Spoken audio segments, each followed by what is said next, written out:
Hi, my name is Stephanie Anderson, and I am a foodie for Jesus. So, I have shared how food very much has been an idol for me on this journey, the struggles that I've faced. Food has very much been at the center and something that has been an idol for me. But I want to share something else that I was bowing down to, like an idol in many cases, and that was the scale. I had put so much value on that number on the scale. It was like that defined my worth as a person, as a human being. That number on the scale, whether it was high or low or what it was somehow some indicator of my value as a human being.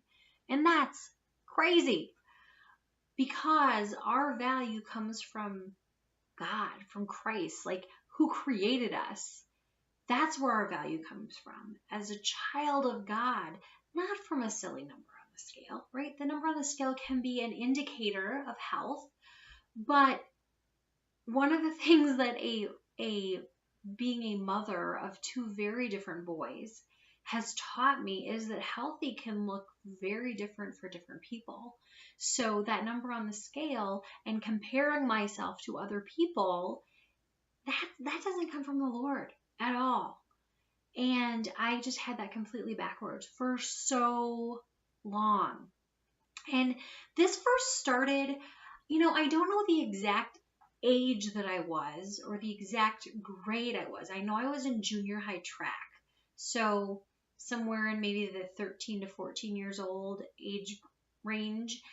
I think it was, you know, seventh or eighth grade.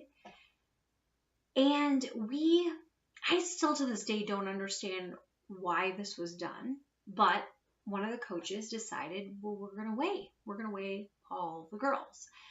And it was done in a fairly public way, or at least enough where all the girls afterward talked about it. And this was something that triggered my obsession with the scale.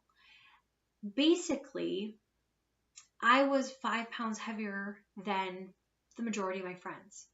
The majority of my friends who I was comparing myself to. And I completely disregarded the fact that I was a couple inches taller or more than the majority of them. I think I was the tallest of all of my friends. But some of them was a few inches, some of it was more. Regardless, I was comparing, and I was devastated because at the time I weighed 120 pounds and my friends were 115. And from this became an obsession with the scale. And what triggered very disordered eating. And I would constantly be hopping on the scale. And during this time frame as well, probably actually maybe it was a couple years after, my mom was going through Weight Watchers. She was very conscious of the scale as well. Again, these aren't necessarily things that were needed to be negative. It was how I was interpreting them, how I was processing them, and how I had really become obsessed with it. And the irony is the more unhappy I was with that number on the scale, even if it was just 120 pounds, the more that perpetuated crazy eating and this idea of perfectionism, which is crazy as well. We are sinful, imperfect people. And the thought that, oh, I needed the perfect weight. I was happy. I was fine with my body. I just, as fine as a teenage girl can be, right? There's insecurities, but I didn't feel like I looked fat, but I thought the number on the scale was very fat. Which, looking back at it now, I'm like, really? No, that's crazy. But it was complete insanity. And I, from that moment on, would weigh myself all the time. We always had a scale, easy access growing up in the bathroom, easy to jump on or off the scale as many times a day as I wanted to. After kind of this time frame, this junior high time frame, I was, from that point on up until probably present day, if you showed me a picture, I could tell you within 5 pounds, probably fewer than 5 pound accuracy, what my weight was at that point, because it was so ingrained with who I was. And I would find myself, after everything, wake up first thing in the morning. Oh, I had a drink of water. I went to the bathroom. I had breakfast. I had lunch, weighing myself, weighing. I did have a bit of a break from the scale during college when I didn't have one with me all the time. And when I did a study abroad program, I didn't bother with the scale then at all, because in that setting, I didn't feel like there was as much privacy either. I couldn't just hop on the scale in an environment where I needed to just be me in the scale. I didn't want anybody to see it. And so I didn't have as many opportunities, but you better believe when I was home, I was always on that scale. And after, after college, through, the majority of my adult life, until probably about 5 years ago, I started putting more boundaries around it. And sometimes the boundaries helped. The boundaries, but I've had to be very, very careful. And so presently, I don't weigh myself more than one time a week, typically less than that.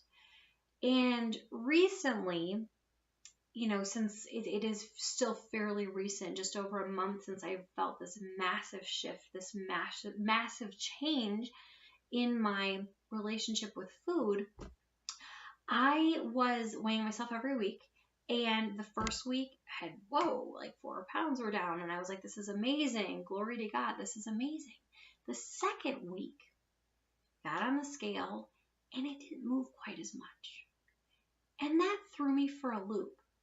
And it shouldn't have, because our value doesn't come from that number on the scale. I think I started to make this journey about something worldly, something that I had previously used, and that was a huge wake-up call for me. Hey, this is not, whether or not the scale moves one way or the other.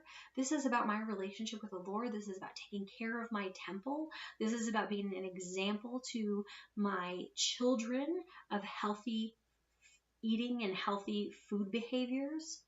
This is much bigger than reducing it to this piddly, pathetic, silly number on a scale that had been completely overpowering me and dominating me for so long.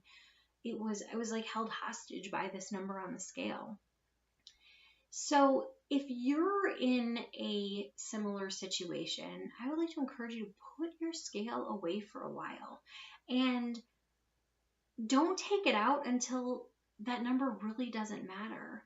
So since that time that I got on the scale and it kind of threw me for a loop, I've had to really spend time in prayer. Lord, help me to know where my true value comes from. And before getting on the scale, praying, Lord, give me the wisdom to discern if now I should even step on the scale.